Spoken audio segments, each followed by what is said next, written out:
Bonjour à tous et bienvenue dans cette nouvelle guidance. Alors, elle va être très rapide parce que c'est la rentrée, que je suis complètement surchargée de boulot, mais je voulais quand même faire une petite guidance pour pas vous laisser sans rien cette semaine. Surtout que la semaine de la rentrée, c'est important aussi, pas que pour moi parce que j'ai beaucoup de boulot, mais pour vous aussi.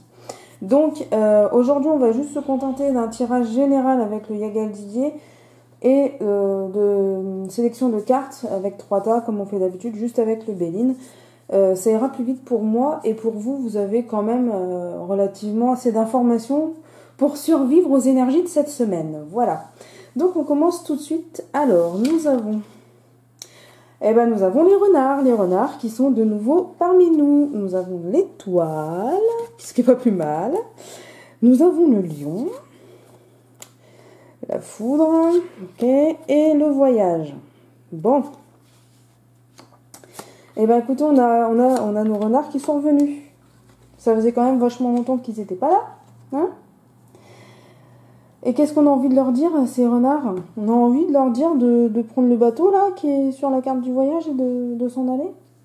Ouais, on a grave envie de leur dire ça, je trouve. Bon, bah comme vous savez, les renards, ça peut parler de personnes fausses, manipulatrices, qui jouent un jeu. Qui essayent de faire des coups de poignard dans le dos, qui préparent des trucs genre manigance et tout ça. C'est pas génial, c'est pas... Voilà. L'avantage, c'est que cette carte, elle est en premier, et que derrière, on a l'étoile qui suit. L'étoile, c'est une des meilleures cartes du jeu, elle nous dit qu'on est protégé. C'est-à-dire que pour moi, ces personnes-là n'arriveront pas à nous atteindre. Quoi qu'il arrive et quoi qu'elles fassent, ça servira à rien, en fait, elles n'arriveront pas à leur fin. Et ça, c'est très positif. Le lion en carte centrale nous montre là qu'on a besoin d'avoir une certaine force. On a besoin de se battre et de ne pas laisser tomber, de ne pas baisser les bras. C'est important de continuer à avoir toute la motivation qu'on a en nous pour mener à bien nos projets. Et que c'est pas parce qu'on a des gens qui veulent nous pourrir qu'il faut baisser les bras, bien au contraire. On est protégé, on a quelqu'un qui veille sur nous, quelqu'un d'ici ou de pas là, hein. C'est-à-dire que la protection, comme je vous ai déjà dit, hein, elle peut être divine. C'est pas spécialement quelqu'un de physique, quelqu'un de votre entourage qui vous protège. Là, ça peut être également une protection divine de quelqu'un qui est décédé, de vos guides, d'un ange, etc. Voilà. Donc, ne pas baisser les bras, c'est très important. Ne pas prendre en compte ces personnes qui nous cherchent un peu des noises. Ensuite, on a la foudre. Alors, la foudre, effectivement, c'est pas spécialement que négatif parce que ça peut représenter des événements brutaux. C'est-à-dire des choses qui nous tombent sous le nez d'un coup, d'un seul, on s'y attendait pas. C'est quelque chose de très imprévu et qui bouleverse en fait. C'est vraiment un gros bouleversement. Ensuite, à la fin du tirage, on a le voyage. Donc, par exemple, si on associe ces deux cartes-là, ça peut dire un départ précipité, un départ qui n'est pas prémédité, et que d'un seul coup, on n'a plus le choix en fait. Là, on doit partir, on doit faire des changements en fait. Le voyage, c'est pas spécialement que de bouger de façon physique, mais c'est aussi de changer des choses. Surtout que là, pour le coup, le lion et l'étoile transforment un peu tout en positif. Donc, ces deux cartes-là, en fait, ça peut nous montrer qu'une personne qui cherche à nous nuire va être démasquée. C'est pour ça qu'il ne faut pas en avoir peur. C'est vrai que sur le coup, je m'amuse toujours à dire oh, on a les renards, on a les serpents, on a la foudre, c'est juste pour faire la blague. Parce que ces cartes-là ne sont pas toujours négatives, ça dépend associé à quoi. C'est comme tout en fait. On a quand même, par exemple ces deux cartes-là, ça montre qu'on va avoir la force sur les événements, hein. Le renard et le lion, c'est deux bébêtes. Honnêtement, si on fait une battle entre un renard, un vrai, et un lion, je pense que le lion gagne. C'est le roi des animaux, c'est lui le plus fort. Le renard est rapide, mais le lion est très fort. Donc, voilà, là il y a rapidité, il y a brutalité, mais finalement tout est démasqué, on découvre des choses. on découvre ce qu'on essaye de nous faire, et en fait, les gens qui essaient de nous nuire, ça marche pas ce qu'ils font. Donc au bout d'un moment, ils laissent tomber. C'est pour ça que nous, il faut pas qu'on abandonne, il faut qu'on reste fort, parce qu'il faut qu'on leur montre à ces personnes-là qu'on est plus forte qu'eux. Que c'est pas eux qui vont gagner, c'est nous. Au final, c'est nous qui réussissons et c'est eux qui foirent leur truc. Bon, et puis c'est vrai que l'étoile, c'est aussi une certaine sorte de sagesse, de sérénité en fait. C'est-à-dire que nous, même sans nous prendre la tête, spécialement sur nos petits renards, on est cool, on est serein, tout va bien. Et en fait, ces personnes-là, elles se font avoir à leur propre jeu. Donc on n'a pas besoin de se prendre la tête, on n'a pas besoin... on a besoin de se battre, certes, on a besoin de montrer qu'on est fort et qu'on est là.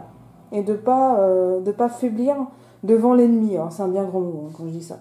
Mais de ne pas leur montrer qu'on est faible. Voilà. Mais derrière, on n'a pas besoin de s'énerver et tout ça. On est serein, on est cool, tout va bien. Alors c'est vrai aussi que la foudre, elle peut montrer aussi le fait qu'on se mette en colère. C'est-à-dire que c'est un peu paradoxal ce que je vous dis, c'est-à-dire que je vous dis à la fois on est serein, mais à la fois on se met en colère. Mais on peut avoir une colère intérieure, quelque chose que l'on ne dévoile pas au grand jour. On s'énerve en fait nous-mêmes sur la situation, mais on ne le montre pas. C'est ça cette force en fait, c'est de garder pour soi et de ne pas faiblir, ouais, de ne pas montrer nos émotions. Voilà, cette semaine je pense que les énergies elles seront un petit peu tendu, mais on aura besoin d'avoir une certaine force morale pour ne pas se laisser avoir en fait par ces énergies. Alors après pour moi la carte du voyage, alors ça peut vouloir dire aussi qu'on va avoir un voyage retardé ou on va y avoir un petit souci pour un départ, un voyage, une mutation, un truc comme ça. Mais moi je la vois plus un petit peu pour le côté on se libère en fait. C'est-à-dire qu'on a la colère en nous, on a les renards qui viennent essayer de nous embêter, mais derrière, comme tout réussit avec le lion et l'étoile, finalement on se sent libéré. On se sent un petit peu plus zen, plus à l'aise et moins oppressé en fait dans notre vie et par les personnes qui nous entourent ou qui cherchent à nous nuire. Donc voilà pour les énergies générales de cette semaine. Maintenant, on va passer aux sélections de tas de cartes. Donc vous avez le tas numéro 1, le tas numéro 2 et le tas numéro 3. Comme d'habitude, je vous laisse quelques petites secondes pour que vous choisissiez votre tas de cartes. Et n'hésitez pas à mettre pause si c'est trop rapide pour vous.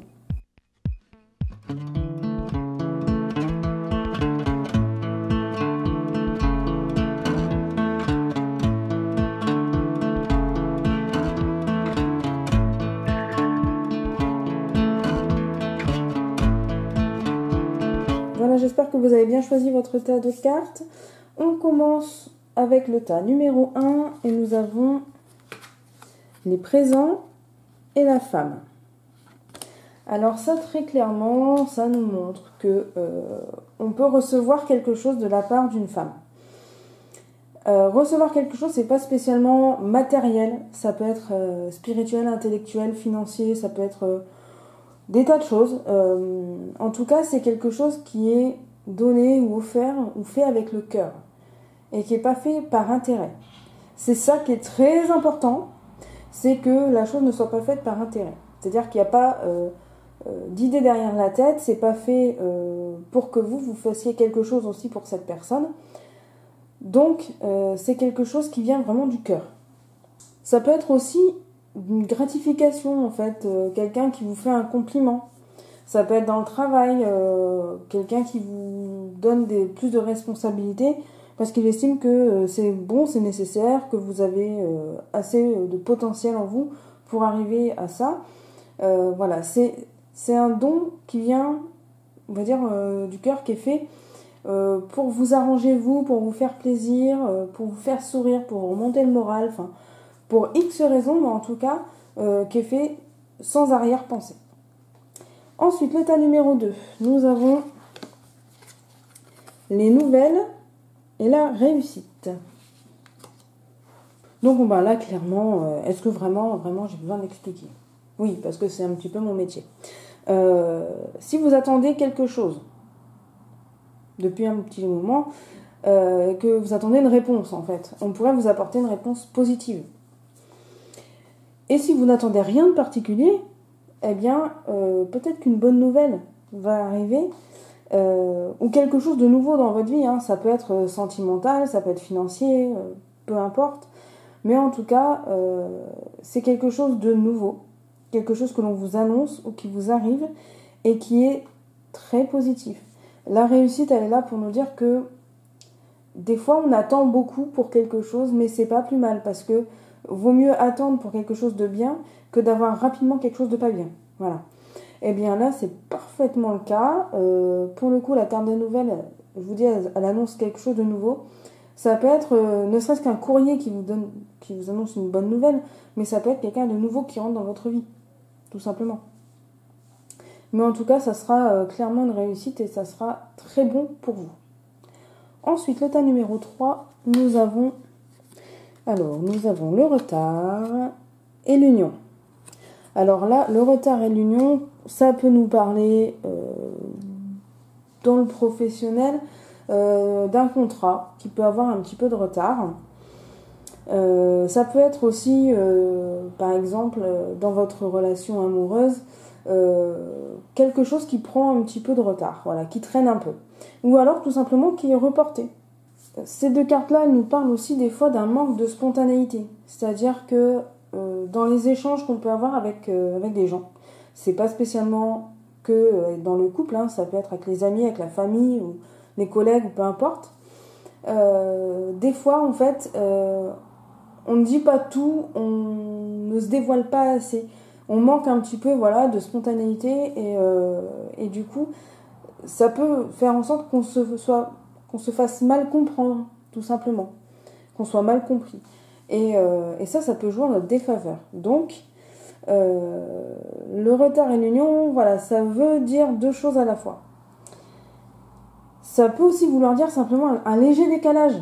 C'est-à-dire qu'on attendait quelque chose, et puis finalement, on l'a pas, mais c'est décalé de quelques jours, de quelques heures, ça dépend de ce que c'était. Mais en tout cas, voilà, ça va arriver. Mais peut-être que pour l'instant, ça traîne un peu et que vous avez la sensation de ne pas avancer. Mais vous inquiétez pas, derrière, ça sera un petit peu mieux. Voilà, j'espère que cette guidance vous a plu. Si c'est le cas, n'hésitez pas à la partager et à vous abonner à la chaîne pour ne pas rater les prochaines. Moi, je vous dis à la semaine prochaine. Et encore désolée d'avoir fait ça très rapidement, mais là, c'était pas possible de faire plus long. Voilà, je vous souhaite à tous une très bonne semaine et à bientôt. Tu peux t'abonner en cliquant sur ma tête ou alors voir une autre vidéo. Tu peux aussi me rejoindre sur les réseaux sociaux Facebook et Instagram et si tu veux une guidance privée, eh bien il te suffit d'aller sur ma page Tipeee.